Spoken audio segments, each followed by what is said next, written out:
एक बार पिता और पुत्र जल मार्ग से यात्रा कर रहे थे और दोनों रास्ता भटक। फिर उनकी नौका भी उन्हें ऐसी जगह ले गई जहां दो टापू आसपास थे और फिर वहां पहुंचकर उनकी नौका टूट गई। पिता ने पुत्र से कहा, अब लगता है हम दोनों का अंतिम समय आ गया है। दूर दूर तक कोई सहारा नहीं दिख रहा है। अचानक उन्हें एक उपाय सूझा।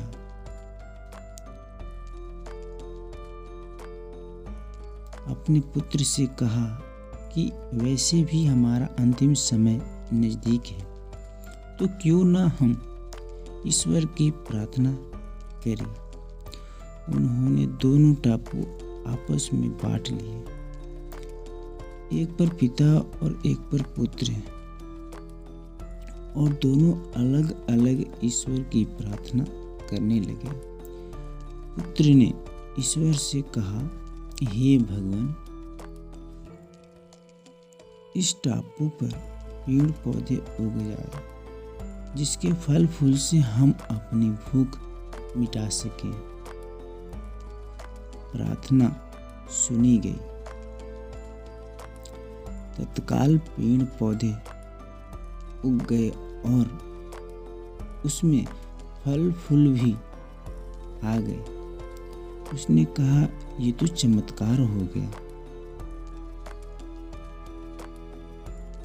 फिर उसने प्रार्थना की, एक सुंदर स्त्री आ जाए जिससे हम यहाँ उसके साथ रहकर अपना परिवार बसाएं।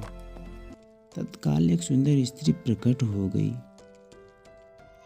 अब उसने सोचा कि मेरी हर प्रार्थना सुनी जा रही है, तो क्यों ना हम ईश्वर से यहाँ से बाहर निकलने का रास्ता मांगे।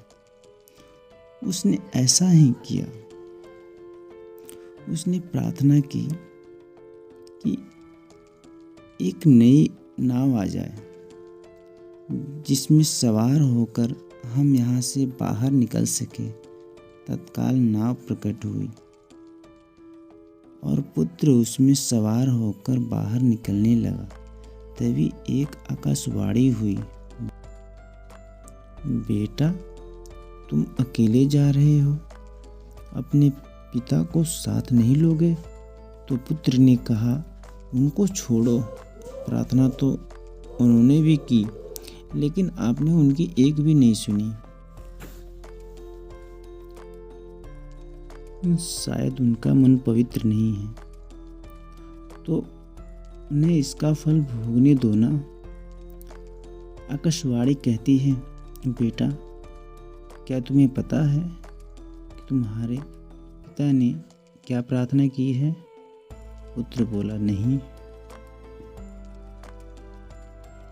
तो सुनो, तुम्हारे पिता ने एक ही प्रार्थना की, हे भगवान, मेरा बेटा आपसे जो मांगे उसे दे देना।